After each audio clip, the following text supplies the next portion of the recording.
Thank you for joining us on APN TV Media, your author publishing network in Middletown, Michigan.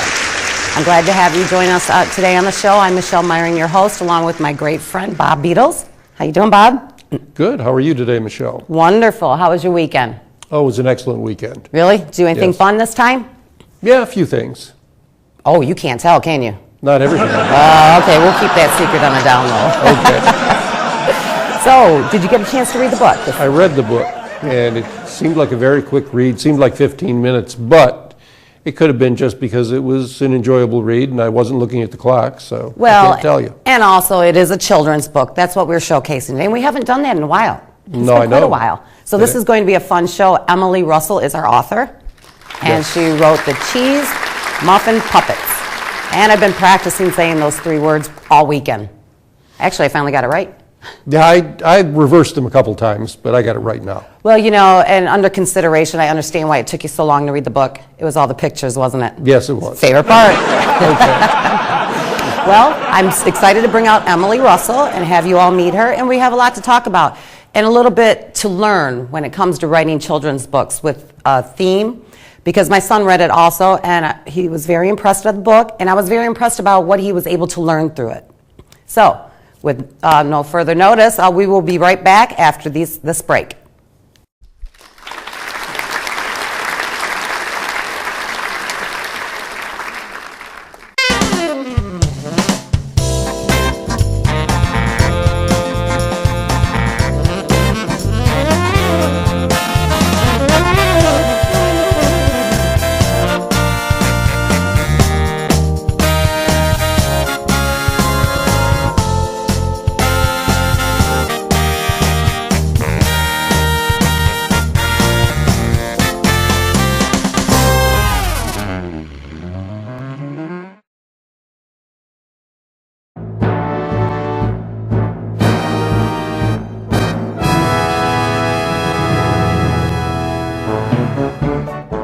James isn't the world's greatest kid, but then again, he's not the worst either. In fact, he's just average. When he decides to become the most average kid who ever lived, James is mysteriously transported into another world called the Realm of Possibilities, where he meets a talking goat named Mayor Culpa, who happens to be a scapegoat. Mayor Culpa informs him that the former king of average, King Norman the Unexceptional, has disappeared, and they need a new king immediately to take his place. He has to go on a quest to find out what happened to King Norman, and is joined on this quest by a professional optimist named Monsieur Roget, who has in his pocket a grouchy companion, an equally professional pessimist named Killjoy. Together they set out on a journey of self-discovery that take them all the way from the Sea of Doubt to Mount Impossible, the highest peak in the unattainable mountain. There he stumbles upon a Shangri-La called Epiphany, and that's where James discovers the secret about who he really is. Join James and his friends in this hilarious adventure-packed journey to find self-worth in this heartfelt middle-grade novel, The King of Average.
Welcome back to APN TV Media.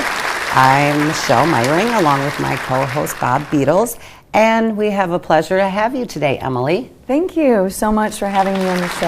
Well, I'm glad you can make it. I wish my son could be here because he really enjoyed your book. Oh, thank you. Now, first let's start off and you give us a little synopsis of the Cheese Muffin Puppets. The Cheese Muffin Puppets is a story about 3 to 4 characters. I think it's 3. I'd have to look again. Who look, are you the wrote it. I know. Who are the originators of original fun. This was before technology comes into play, or TVs, or anything like that. This is just way back. And when technology comes in, they're pushed out of business. They no longer are useful to the community. Everyone's very preoccupied with their cell phones, with the computer, and they've just kind of lost touch with nature. Wow, that sounds a little true to life. You think, Bob?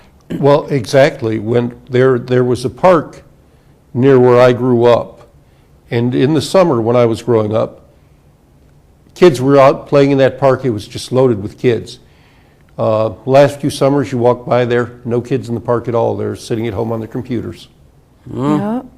It's a new era right now. It is a new era. And I think by touching that subject matter, actually, and bringing that to light in a children's book is pretty enlightening. And it's an excellent lesson for children of all ages to learn. Thank you. So keep going. Yeah, or you can tell. So anyways, in the story then, they leave town. There's no knowing where they went, but they being the idea, the cheese muffin puppets. Okay. Leave town and they find somewhere. The idea is that they're going somewhere a little more remote to live, where they feel safe, or they're out of the rush of the modern society that they just can't handle. And then there's a break in technology, and it goes dead. There's no more technology. It's just kind of like a flash, like a break of no iPads, no iPads, no Facebook. Well, there might be TV, but I don't know. Whoa, no TV. Whoa, let's hope not. That'd be bad for this show, wouldn't it? Right, because there is good to technology too, so we can't say it's all bad. But it's just a little excessive now. And then technology goes out, and the Cheese Muffin Puppets come back to town. Were they invited? Ending. Yeah, don't tell the ending. They were kind of invited, but not by letter or whatever. The people's conscience came back, and they started to remember the old times and old stories of old fun. And through that vibe in the story, that energy of the people missing the cheese muffin puppets, they come back to town. And they learn. And they learn. To actually exist without computers. It's amazing. It's amazing. So when my mom used to tell me to go kick rocks, she was doing something good. Yes. How about you? Go out, hang in a tree or whatever. Right. How about you, Bob? Did you kick enough rocks when you were young? Yeah, and well, not that many rocks, but I threw quite a few. Oh, you were that one. Yes, skipping stones. But, you know, this ties in a little bit with what has been happening in recent years. You know, the divorce rate has skyrocketed, and a lot of people, when they read something like Proverbs, they read an old man will find happiness with the sweetheart of his youth. Well, a lot of people don't catch what that means. What it means is when a couple have been together long enough, they grow happy together if both people are working at the marriage. And a recent study showed that when two people get married, for the first 15 years, the happiness goes downhill, then it turns around. And by the 30th year, they're almost back to where they were the first year of the marriage. And when people lived in extended families, they would have seen that. They would have seen how happy their grandparents were together, how happy their great-grandparents were, and they would have seen their mother and father going at it a bit, and it would have probably clicked in. But in recent years, we haven't had the extended families. People haven't seen that. And that's the type of thing that I think Emilie was touching on also. That's what I love about you, Bob. You have a way of bringing romance into every book, even children's books. I appreciate that, though. Do you think, Emilie, were you touching base on? I was touching base on that, on the fragmentation of people, where we're separating from each other. Even though we're communicating through iPad or Facebook or whatever, it's not really genuine, is it? I mean, are we sitting down together? Are we having tea? Are we having coffee? It's where everybody's finding their boyfriends and husbands. Right. But, you know, there's a to extent on that, because I have friends that do the dating sites, but nobody gets out as often. It's not, I mean, there's not so much. Bowling centers are closing, you know, places of public, so you find them on computer. Right. I'm not saying it's good or bad. What do you think, Bob? Well, I think it's probably better if you're meeting in person, because you know a lot more about the person. You know how they act more if they're talking to you on a computer.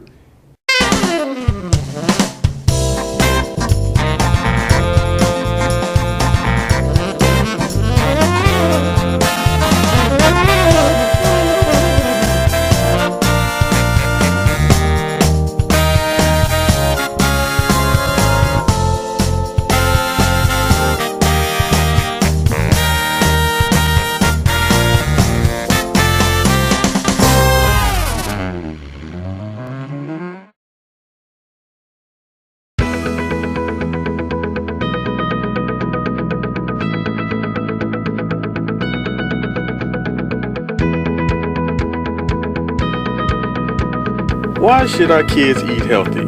That's a good question.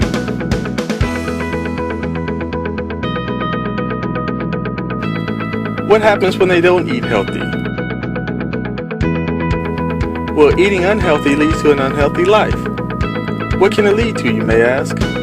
It can lead to childhood obesity, which leads to diabetes, high blood pressure, and also heart problems. It also can lead to our kids taking medicines at an early age and also extended hospital stays.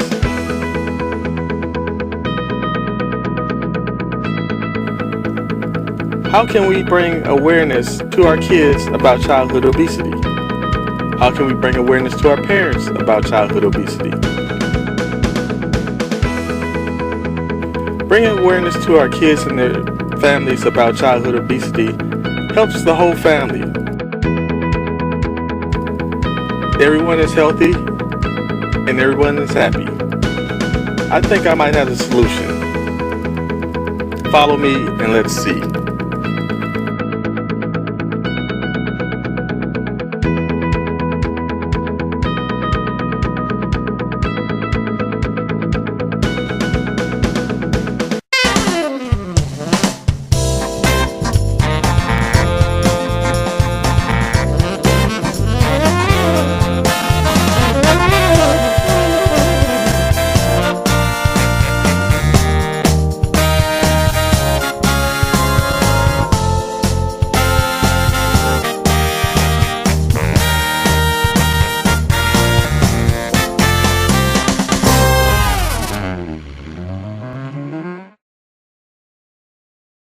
You only get what they're saying about themselves, and you're not seeing a lot of what you would see if you see the person face to face. Face to face, you get it all. Yes, That's it. Absolutely.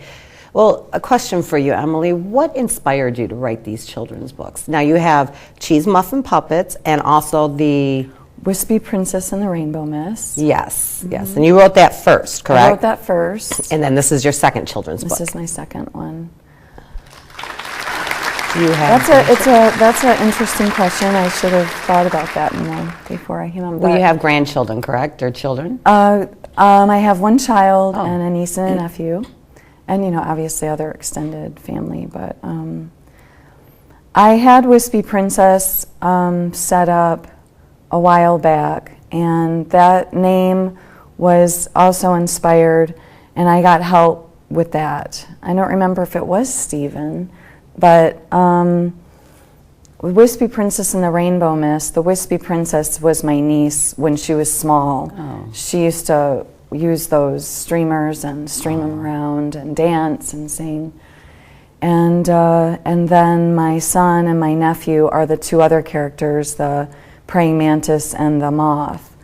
And I was trying to show through the praying mantis that at that time when he was young, my nephew was very structured, very precise with things.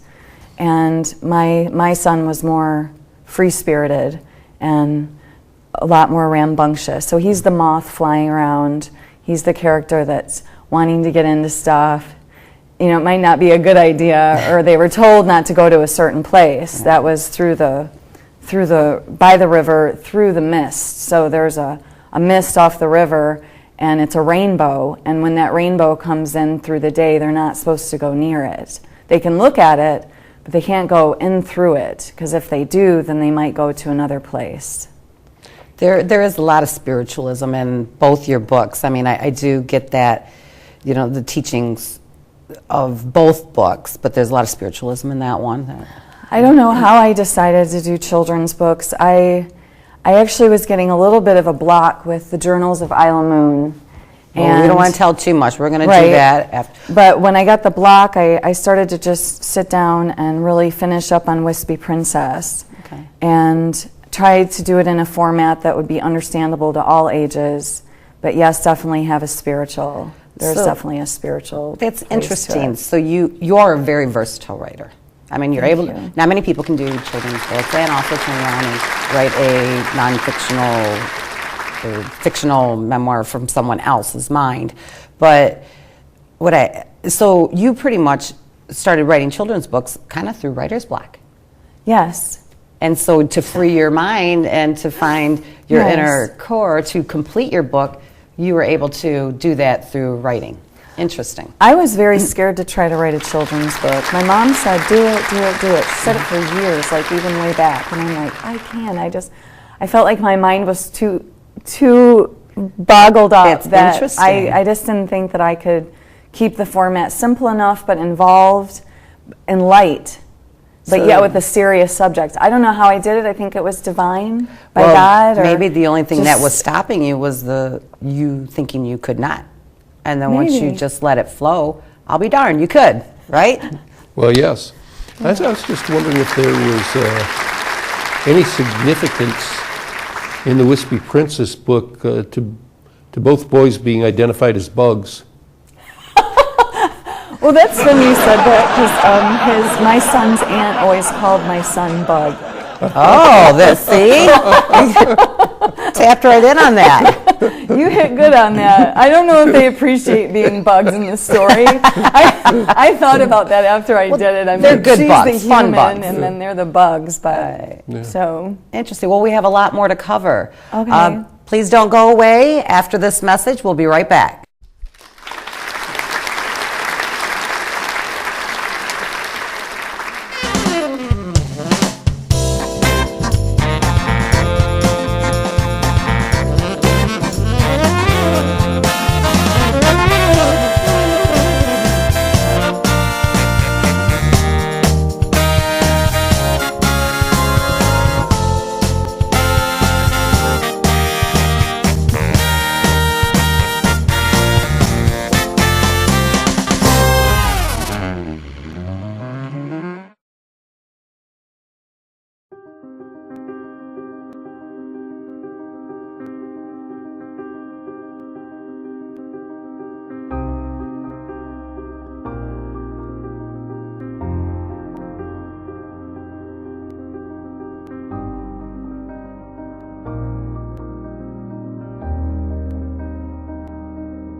Welcome back to APN TV Media, your author publisher network, Mineral County. Thank you, Emilie Russell, for bringing your cheese muffin puppet book to us and your other interesting children's book. They're very enjoyable. thank you so much. And Thank you for having me. And I'm glad you had fun writing them. That's what I it is did. to be an author, to enjoy what you're doing. Now, since you've broken, we talked a little bit before the break about the kind of writer's block caused you to write these children's books that you never thought you could write. Now, do you feel that now that how could you say the egg has been cracked, that you're ready to go into more children's books? I am. I want to do a continuation of both of these. So I want to have a second Whispy Princess. I already have that one. Oh. And it's just not out, you know, I mean, I didn't show it to Stephen yet, I don't believe. And also a second Cheese Muffin Puppets. Oh. So that'll be exciting because they'll be back in town for a Oh, while. I was going to say, I wonder what's going to bring them back in town this time. Well, they'll be in town, like in the story, the second one, they'll be in town and they'll be there for a while. I don't know how long yet. I'm not sure how I'm going to do it, but I'm pretty excited about it. I have to ask, and Bob, I know you want to know the answer to this also. How did you come up with the name Cheese Muffin Puppets? Well, I wish I could take full credit. Cheese Muffin, my son, like 4 years ago, I was doing some writing, and I said, I need a file name to put this under. He goes, put it under Cheese Muffin. He was just being funny. Really? And then we came up with, I said, hey, and it was right then, I said, what about Cheese Muffin Puppets? And they could be characters. Maybe Now- wear cheese on their hat, or, you know, I just didn't know how to go about it. But Now I noticed the difference on both your books, that completely. The one book, The Whispy Princess, the characters and the illustrations are far different from the Cheese Muffin Puppets. Is there a certain reason on both of them? I wanted them to be very contrasting, and we waited on the Cheese Muffin Puppets. I had a friend who did some of the artwork of that, and also part of the cover. I was wondering. Yeah, It looked like I it was have a friend hand. that it was just really important to me that my friend's art was in it. And it's really good art. And the It's almost first like two children. pictures I did, so Oh, okay, so it's a compilation. compilation. She can write and draw, Bob. Yes, that's very interesting. draw a little. That's a definite talent that Not everyone has. That's true. You know, a lot of people who can write cannot draw to save their lives. I'm kind of that way. Stick figures. That's about as far as I can get. Me too. I remember when I was a kid, I'd try to draw a horse and it would look like a cow. Now that's bad. Well, it sure shows our creativity level, doesn't it, Bob? Well, I guess it does. Oh, Lord. Well, even though it's been a lot of fun talking about the children's book, I'd like to just a little bit, because it does show how much of a versatile writer you are, on how you did get the writer's block, and that was a different type of book that you wrote. It's a type of memoir of a friend, or... A memoir of a friend, and she went through hell and back, pretty much. So it's more dark. So to be able to write this happy lesson, spiritual teaching children's books to a little dark memoir, well, of course, you know, you can't, if it's a memoir from a friend, whatever happened. I do see spirituality in that book, though, too. I do catch that. There is. I mean, without telling too much, because it's more of a novel that you wrote, how long did it take you to write the Isla Moon? I did it in a few different stages. I wanted it longer, but it was a hard write. It was so hard to write some of that stuff for her, because it was so dark. And I didn't want to make it so long that you're just like in the dumps when you're done. I wanted it to be a quick read, but with a lot of punch to it. Well, that's what I tried to deliver. I don't know if I did or not, but there is a lot of spirituality to that book too. Well, that is kind of the pivotal moment of the book, when she finds her good side. Right. It's in her. She comes back to God, of her understanding. Yes. And she did believe at one point, but then she went through so much darkness, she just really honestly couldn't believe that there was a God. And then she comes back around to that, so it's very pivotal. And that's interesting, because I don't know, Bob, but a lot of people through life begin spiritual. For instance, being brought up in a certain religion, and then do have points in their life where they become a little darker, or go through turmoil, and kind of leave God to the side. But refreshingly enough, a lot of people do come back and find their spiritualism. And they say it has to do with age, but I don't know about that. What do you feel? Well, I think it might have something to do with age, with maturing a little bit. But yes, and I can understand how it was difficult to write that, because I read a book by Patricia Cornwell many years ago called Portrait of an Artist, Jack the Ripper, Case Closed. And she was getting inside the head of the man she believes was Jack the Ripper, and makes sense. It seems like she was right. But when you're getting inside the head of someone who's that sick and nasty, I had to put the book down from time to time, just because I couldn't keep reading it day after day. And so with what she was doing, writing a story about someone who was going through something like that, yes, that makes sense. And what you also said about the spirituality coming back, I went through something very much like that. Went through St. John's grade school, Monroe Catholic Central. After I got out of high school, I thought, how much of what they taught me was true? Then over the years, I read that Roman historians wrote about Jesus, proving that he lived where and when the Bible says he lived, attracted the kind of crowds the Bible says he attracted, was crucified. Gold inlaid chariot wheels were found in the area of the Red Sea where the Jews are said to have escaped from Egypt. Evidence of a race of giants was found where David is said to have killed Goliath. You know, and I'm just scratching the surface here, but there's so much proof for what is in the Bible. It's like, as an adult, when you read all that stuff, it's like, okay, how can I not believe what was being taught here? So was that your turning point, where you came back to... Well, yes, seeing that there's so much proof for what was taught in the Bible, how can it not be true? Interesting. So your faith was leveraged back by proof. Yes. I believe that about you, Bob. Yes, as my analysis, I believe that. I'm a little that way too. Right. I had to see proof. Seeing 'Cause is I went believing. back and forth a little bit and Right. didn't know if what we were being told is true. But there is proof now. So to not believe, you're just blatantly choosing. Well, choosing it's to all, not life believe. is a choice. Right. Throughout your whole life, you make your own choices. And I feel that you can't put it to bed or you can put it to bed because you chose.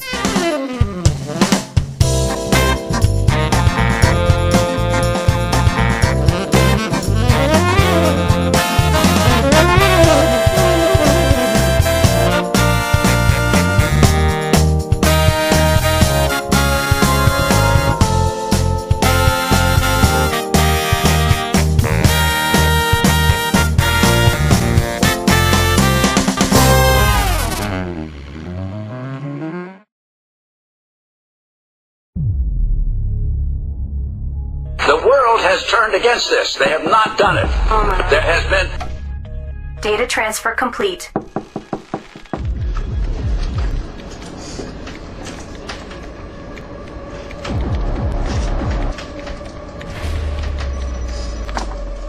All right.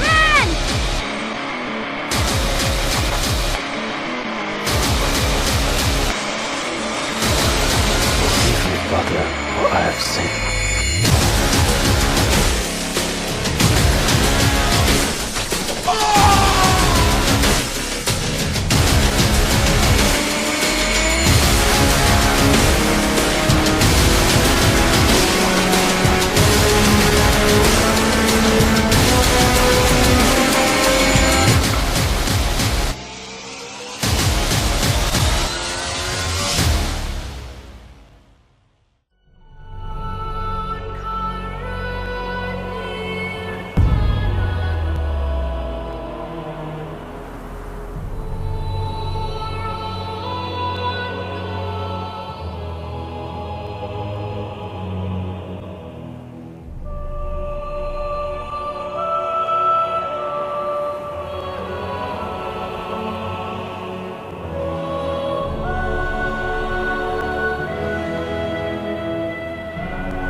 Right?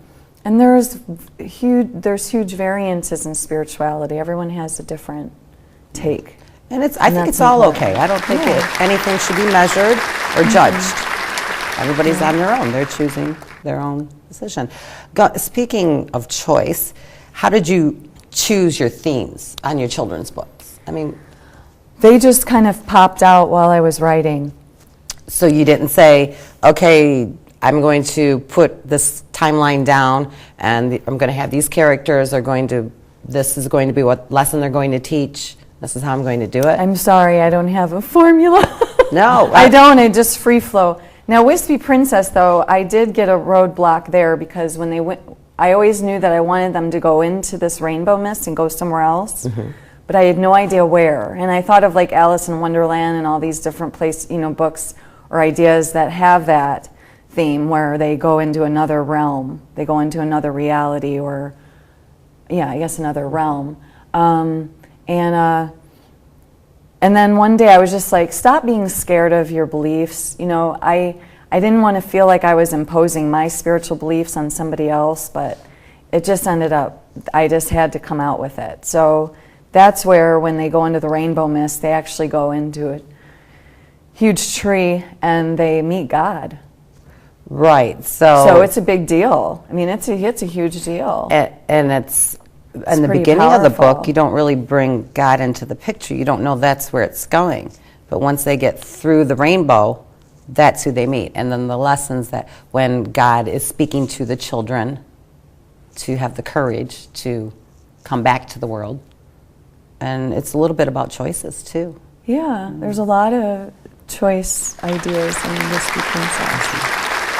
And I think the type of characters that you pick, it keeps it flowing. And it's very good because, because they are bugs. And then they're attached to the little girl that they come back and help her through. It's sweet. It's they're both sweet stories. Yes, they are. Yeah. They are. So I would like to cover a little bit more as soon as we come back right after this.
Welcome back to APN TV Media, Author Publisher Network. We have Emilie Russell with us today. Thank Hello. you. Thank you again for joining us. Thank you. It's been very interesting talking about the versatility of authors. Not many of us can, Bob is you being an author, I myself, our producer. We know a lot of authors in this world, but not everybody is that versatile. Not everybody, but a lot of people seem to think that you need to have series upon series upon series, but yet you were able to start 3 different contexts of books, 2 children, of course, and one a little bit more dark of a novel. But you were able to do that, but now you're thinking of doing series and keeping them alive and keeping them flowing, correct? Right. So now on the darker book, that's kind of like a hidden story, so I don't see where you're going to be able to do a series out of that. No. I don't know. Do you think? I don't know. Because there was a lot more that happened. Right. To this woman. So there could be a whole nother one. But I think I might just leave that be because it was so difficult for me. Mm-hmm. Now it's very sad to write. The genre itself being like a dark memoir. Are you thinking of staying with that concept and maybe doing more from like a different friend or a different person? You could do them, I guess, in a fictional fictional aspect. I've thought of that. I've also thought of doing a political book Oh, Bob. Oh, yeah. Well, there is a tie-in with your books and politics a little bit, because the spirituality is something that you couldn't write in some other countries. You couldn't even write about that. But the Founding Fathers set this country up so that you could write about spirituality. It was something they wrote about, something they talked about. And it's interesting, in the type of economy the Founding Fathers set up, a free market capitalist economy, it turns out people are just starting to talk about it a little bit now, or have written about it some. The best way to make a profit is to do what Jesus said as far as the way you're supposed to live. Do unto others as you would have them do unto you. And in this type of economy, that's how Steve Jobs made a fortune. He gave his customers a good product for a good price. He treated his employees extremely well. He treated his customers, his vendors, everyone extremely well. And he was rewarded by making a fortune. Well, that's the easy way to do it in this type of economy. So there is a tie-in with your writing and what's going on in politics and economics. Did you plan on that, or is it something that just came about in the book with the lesson you were teaching of automation and the general public getting too I didn't even think about the political part. I write a little political in the back of Isla Moon. Is it now, let me ask you this, is it dark politics, or is it It's more a little of dark. like... It's a little dark. Okay. It's about, that was how I was maybe going to do the continuation of the Journals of Isla Moon, was with the is it the prologue or prelude at the end? Prologue is at the end of the book. The prologue is to extend that political writing.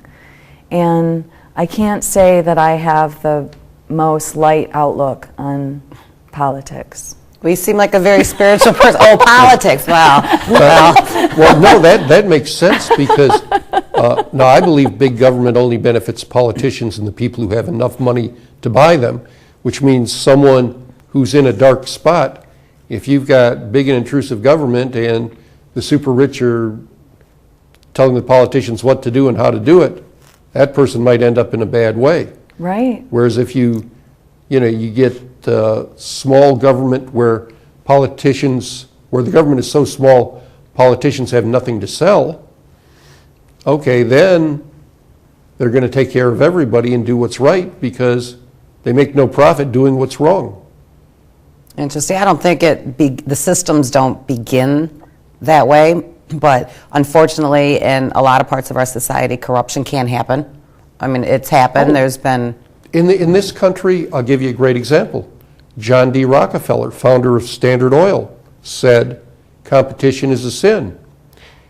He was the major contributor to having prohibition put in place. That's because Henry Ford made his first cars so they ran on either alcohol or gasoline. So once it was illegal to produce alcohol, one of Big Oil's major competitors, their only major competitor, was gone. Interesting. We've seen that stuff many times in this country. Most people don't see it. They only see, well, the government's trying to do this to help the people. No. Somebody who has big bucks is making even more money because of what the government did. Well, we are allowed to vote them in, so us as citizens, we put them into place. But I have to believe the intention of goodwill is there. I don't know when With some politicians, yes. With some. But corruption's been there since the beginning of time, and Oh, yes. it spoke of that in more Roman- than one book. The Roman time, I mean, way back. Was that the government always was getting too big and taking over the people, or oppressing the people, or scaring the people, hurting the people. Oh. It's been going on since the beginning of time. They've just changed the method of it. It's just a little more not as clear. It's a little more the smoke and screen, the smokes and mirrors are up, and so we don't really see what's going on behind. We don't realize the power that these people have that control the world, feeding the minds of young people and this trend of technology and all of these things that are only going to take us over the edge, the earth can't sustain what we've done. When you talk till now. Well, It when you're just can't talking sustain. about the entity of corruption, didn't Adam and Eve have a snake in an apple?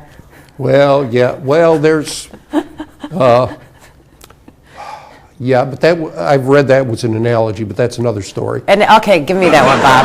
That's an analogy. I want you to bone me up on my Bible studies here. Okay, well, Edgar Casey. Now, this Edgar Casey is known as the Sleeping Prophet, an American.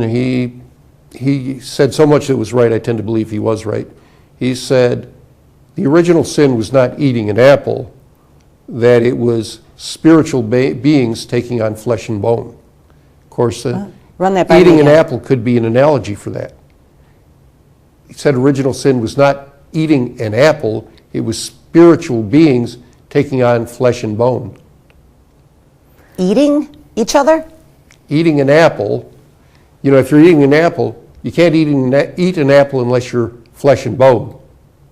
Oh. Spiritual beings taking on flesh and bone. Whew, we're getting deep here. See, they could do Well, whatever they lift. wanted, even though it may have just been, like you said, an analog, just an example of what we were or were not supposed to do. But the idea was they were given all of paradise, but they still wanted more. Oh, yes. See, yes. that's the key, because they had all paradise, but they wanted to be like God. That's what the snake or the serpent was convincing them of. Well, if you eat this apple, then you can be like God, which was kind of a lie, because that's not what really happened. So we're going What back to ended up- choices. Choices. Interesting. And the snake was the bad guy? Yeah, He was the corrupt. he was the snake was corrupt one. Well, he was supposedly Satan who fell, or Lucifer, the angel. What was his Well, they're angel's the same name? one, the same person. I don't know. I had a pet snake for a long time. He was 20 feet long, and he was the cutest little thing. He wasn't corrupt at all. His name was Snake? Zeus. Yes. It's true. It's a true story. Okay, I don't like snakes. Oh, God. I don't either. Well, we'll get Bob a puppy dog, right? The The kittens. dogs I like. Dogs and kittens? We'll Dogs stick and to cats, that. We'll yeah. stick to that, yeah. It's been very interesting, very interesting. I mean, I like dabbling a little bit into the political arena because everybody does have very different ideas and viewpoints, of course. But, you know, we could take what it is and what we think, and that's even with religion. You know, it's good to be spiritual, I feel. I mean, it doesn't hurt. Well, you know, Emily said something that tied right in. She hit something that's even on the back cover of the first book I wrote, which is that ancient Rome, you know, was the government owned the people basically, but it didn't start out that way. It started out as the world's first constitutionally limited republic. And then Roman senators amassed more and more power, and they put emperors in place, which is what I said in my first book, the way that the United States has been going. I just like their toga clothes. Well, those were nice. Yes, yes. I'm always in it for the wardrobe. You know that, Bob. Well, yeah. Well, you wear such good ones, Michelle. Oh, yeah, you can borrow this next week. I don't think so. All right, well, with that, Emily, I really want to thank you for coming to Author Publisher Network, APN TV Media. It's been a pleasure to have you on the show. Well, thank you for having me. Oh, anytime, wonderful. anytime, and I'm excited to read your next book. Keep writing, because I say once you start the wheel, once you get rolling, don't let it drop. Right. Keep that creativity flowing. You you. agree, Bob? Oh, I agree. And I can Thank tell you. she's creative. Aren't you working on your next book also? Yes. I'm excited. Let me guess. Does it have a little political spin to it? Oh, yeah. Oh, I was waiting for that children's book with your stick figures. No, that's not happening. Well, next time. Well, we'll be right back after this break.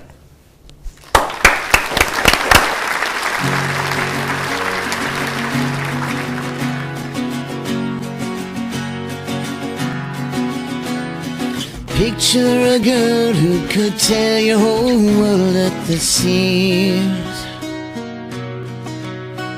Get a glimpse in her eyes and you've realized all of your dreams. She's sweet as strawberry pie, but then she'll make you wanna cry. But it's innocence that she reveals when you just look and see.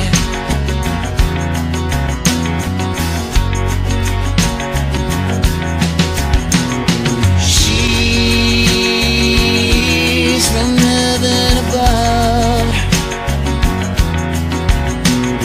She's your flesh and blood.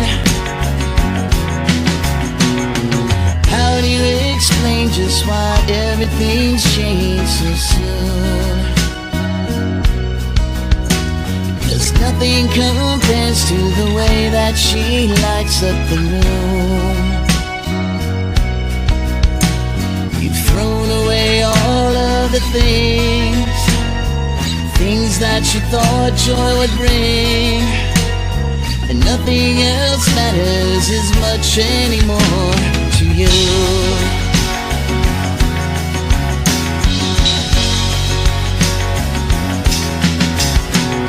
She's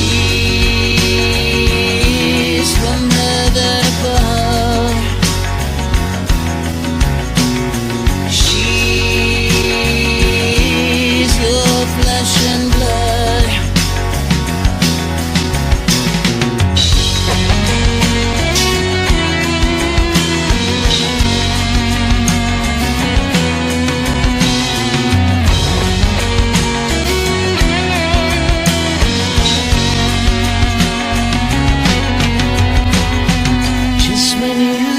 That she'd figured her out, think again. 'Cause every day she's a bit older and wiser than. She tells you the way you should go, things that you already know.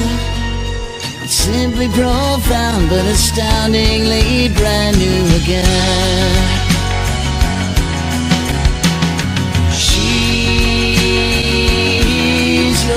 Flesh and blood. She's from heaven above.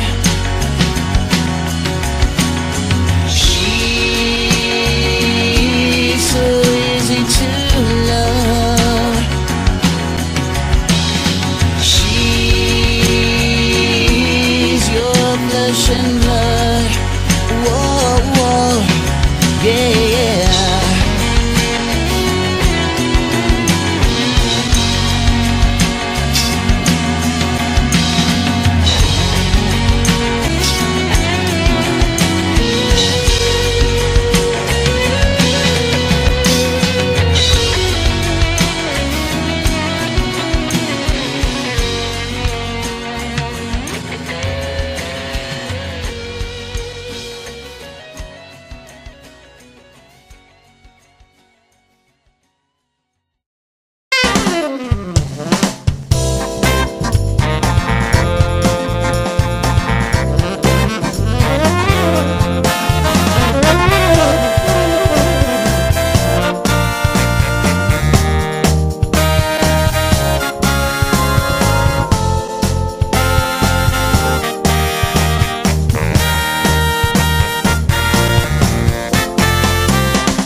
Thank you for joining us today on APN TV Media. I hope you enjoyed the topic, the children's books, and I hope to see you next week. I want to thank you, Emilie, very much for joining us on the show. It was fabulous. Thank you. Yes, and the books are very entertaining. I recommend them. If you have children, grandchildren, pick one up and teach them a lesson. Thank you, Bob. I really also appreciated your political viewpoints, Well, thank you. because I can't go to sleep without those. Oh, well, that's great to hear. I mean, you're almost making me want to run for politics. What do you think? Hey, I think you could win, Would you vote for me? of course. Well, my past might be a little sketchy. I might only get your vote, but I'll get your vote. I'll get your All vote. right, I'm in for 2. I'm in for 2. Sounds good for me. Well, I really enjoyed today, and I hope everybody else did, and we will see you next week, and right on.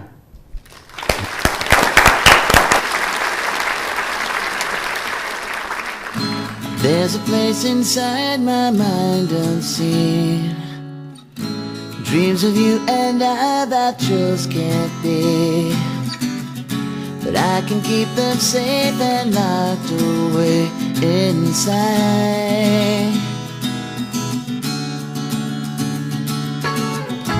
In a perfect world where I control it, give me your heart there and I would hold it, but I know that just can't be reality. But please, don't you wake my daydream, 'cause it's so real it seems. Maybe someday I'll get my head from the clouds, but for now I'll just daydream.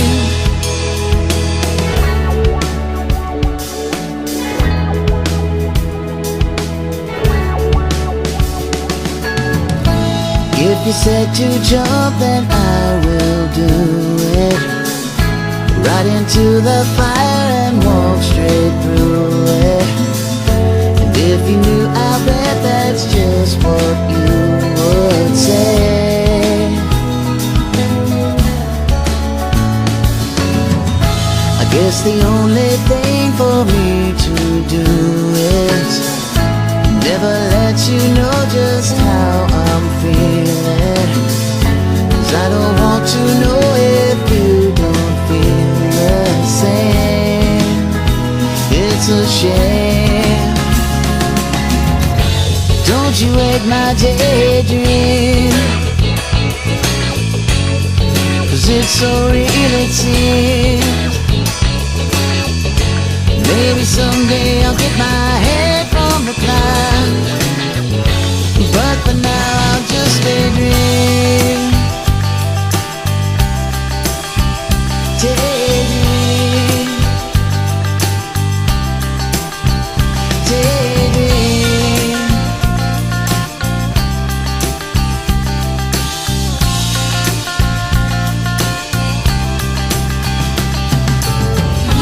There's a place inside my mind unseen, dreams of you and I that just can't be, but I can keep them safe and locked away inside,